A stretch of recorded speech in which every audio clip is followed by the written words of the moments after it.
Hello everybody and welcome back to yet another video on connecting different actual video game console controllers to your PC.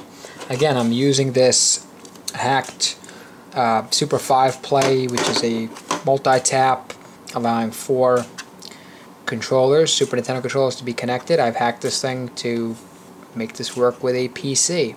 I'm running here Windows XP on this PC. Here is my PC. This connects, as I've said in the other videos. Check the other videos if you want to know more about this device.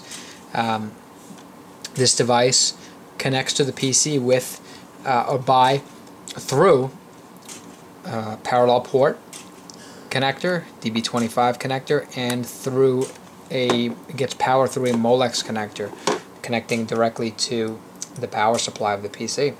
And the 5 volts goes through and goes out to these 4 ports. This device here is, as many of you may know, or maybe don't know, let me get some more light here so you can see this better. This is the controller for the infamous and very ill-regarded Virtual Boy system made by Nintendo, the one and only disaster console, very famously known and terribly regarded system. The controller is actually quite cool, with a complete symmetric design. This button has a L and R bumper, 2 D-pads, very unusual, and start and select an A and B. Of course, the start and select buttons are the same quality or same feel as the A and B buttons. So, these buttons actually may be used for anything you'd like, and I'll show you what I mean in a moment. But let me get to the actual what I've done with this controller. Now, this controller has a strange plug to it that I don't believe there was any nice support for in any case. If you watched my video on the NES adapter, let me get that out again.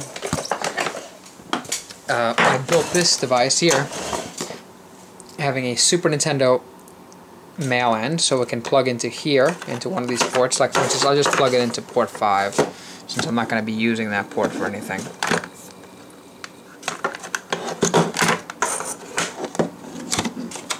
And don't mind the camera right now. It's hard to plug in a Super Nintendo controller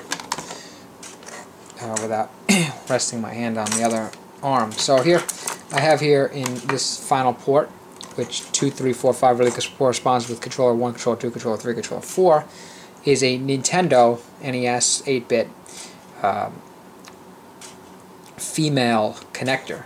This was actually hacked from an extension cord made by the third-party company Newbie. So I simply hacked the extension cord, cut the wires on one end, and connected it to this, wired it to this DB9 device. There's one female and one male, and the male goes to one of the other ones. The female and the male, I forget right now, goes to the Super Nintendo male. With this simple wiring, I can actually connect 4 different NES controllers that I've tested. I haven't tested every NES controller that exists because I don't have them all. I only have 4 that will work. The light gun will not work. Some interesting questions I didn't pose in the last video that I showcased this are, does the power pad work? That'd be an interesting device to see if it works. And maybe another, that's really the main interesting one, I guess. Famicom controller would be interesting. Does a Famicom controller work, or does the voice function work? Probably not, but I don't know. That'd be interesting.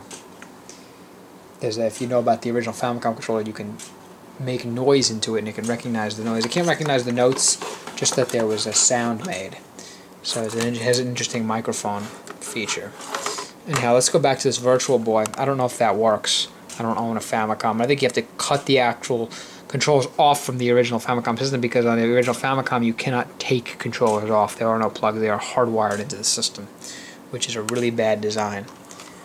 There may have been some modifications to the original Famicom that allows controls to be removed, but on the original, I don't believe so. They are hardwired, which is a terrible Terrible design. Anyhow, back to the Virtual Boy. So don't think that everything, just because it's from Japan and it wasn't released in the US, that the US is missing out. Not always.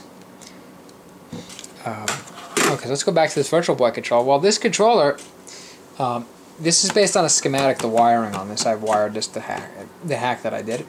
And it's, like I've mentioned many times, has to do with this thing called SNES key, which really, I think, set the standard. And then from there, another person made another driver called D-Pad Pro that was much better. SNES key was for something supported through DOS.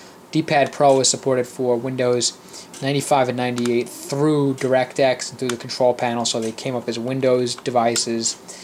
And very nice driver. And well, when Windows 2000 came out and subsequently XP based on the NT architecture, that driver failed to work.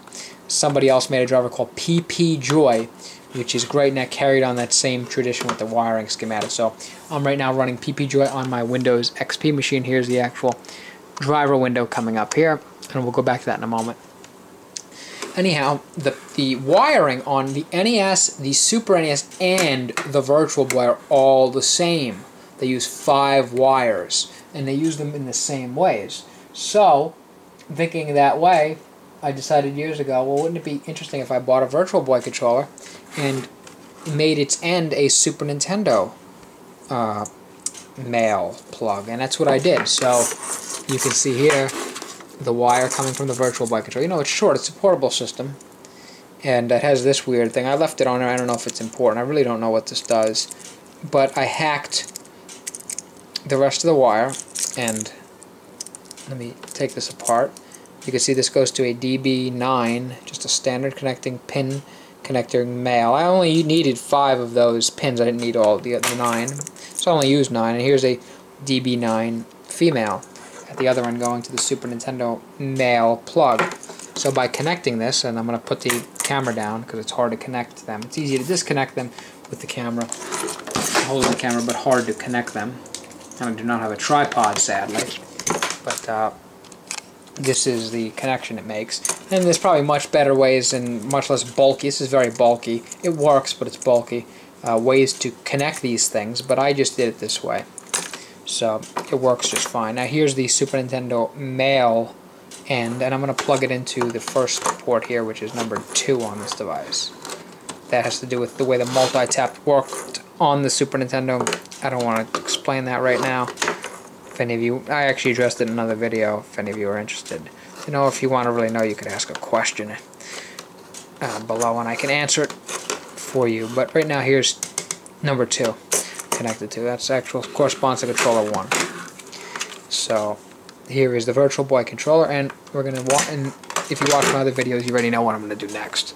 I'm going to go to, actually I'm going to close all this. I'll show it to you again as if I were beginning the computer and I didn't know what I was doing. I'm going to go to the control panel, zoom in, go to game controllers in the control panel. This is again on Windows XP. I'm going to move this over so you can read it. LPT3 DirectPad Pro / SNES key. So this is from actually PPJoy. The author from PPJoy is referencing his predecessors here. DirectPad Pro SNES key, SNES or NES Pad 1. Well, this also works with Virtual Boy, and watch what it does. Take the Virtual Boy controller, put it in my hand. Now, also interestingly on the Virtual Boy, let me just show you this. There's an on and off button. The on it actually has to be on for it to work right. That does make a difference, interestingly enough.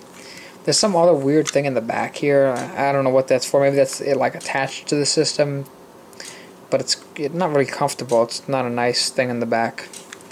I really don't like that big hollow in the back, but the controller is nice and light. Feels very nice. The pads are nice. They're like NES pads, really, like the original NES. It's a very nice controller for such a bad system. And I don't know if there's a good emulator for the system, but I didn't want to use it really so much on the original system. I liked it because it had 2 pads and it just would look cool. So let's see.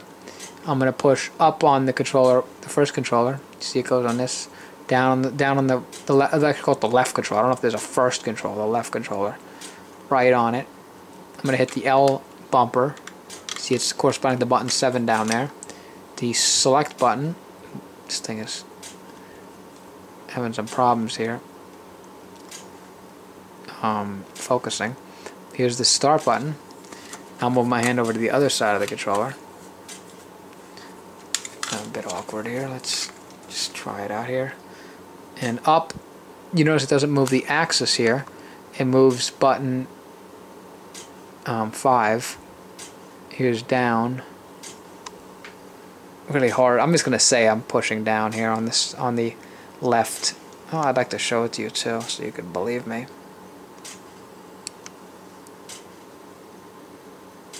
Down, left, right, and here's B and A, these buttons. Where are they corresponding to? B and A correspond to 9 and 10. So the D-pad here on the right actually shows as buttons in the button section on the PPGA driver, which is fine. It doesn't make any real difference. And finally the R bumper is corresponding to button 8. So this controller does read perfectly in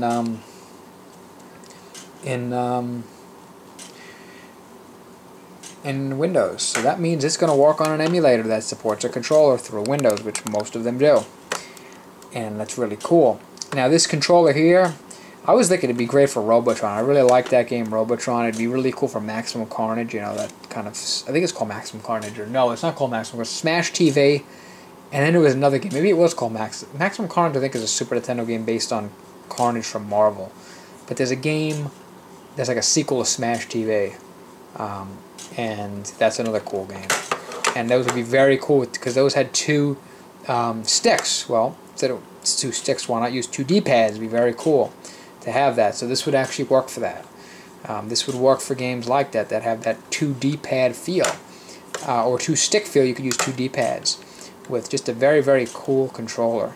There really is no other controller like it with 2 pads that I know of. Very, very nice shape, very unusual, and really cool. Very lightweight, feels very good in the hand with these nice handles. I mean, it's a really cool controller, and you can use it in ways that were not designed. So, you know, if you have a Virtual Boy, I don't know if these things are worth much money. I mean, I hacked mine. This now is not worth probably anything. You know, collectors don't want it, but I don't really care. I'm not a collector. I'm a enthusiast, and I play the games on the emulators. So maybe one day I'll use it with MAME, put it on Robotron. Robotron actually is just a brutally hard game. It gets way too hard way too quickly in the game, which I hate how unbalanced it is, but it's an awesome concept. Smash TV. And that other game that was like it. I'd like to play those with this. I never did, but I can do it with this. And I can map the buttons right on and do it. Now, I'll just show you right now. I don't have, sadly, I don't have MAME loaded with Robotron or Smash TV, so I can't really show you that. I probably could get the Smash TV ROM on Super Nintendo. But, of course, that was made to work with this kind of control. But let's see. I'm going to go get the ROM, and I'll make another video about that and see what happens. So this is the end of this part, and stay tuned for part 2 when I show this controller working through this on the PC with Smash TV for Super Nintendo.